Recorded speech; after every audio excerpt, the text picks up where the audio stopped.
Okay, got a lot done today. As you can see, the engine hoist is no longer on the car. Everything is hooked up. Um, Pretty much all that I have left is to drain the gas and put new gas in, fill it up with coolant, hook up the wiring and the front end. That's super easy. And the axles inside and the outside one. All the bolts are in there. The bolts aren't in the inside one yet, but that's pretty easy.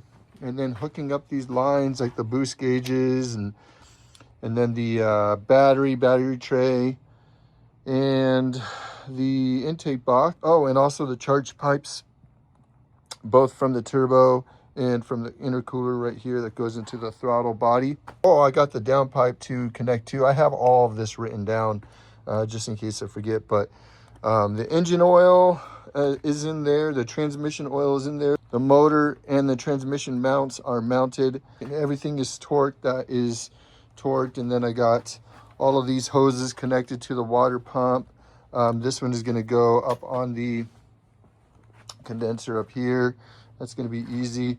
I got the shifter cables all in there and I did an alignment on those today. I hooked up all these hoses right here, all the hoses right here, all the hoses in the back are hooked up. everything is hooked up. Not that much more to actually do, guys. It's still going to take some time, but honestly, the hard stuff is over. And so I am super stoked about that.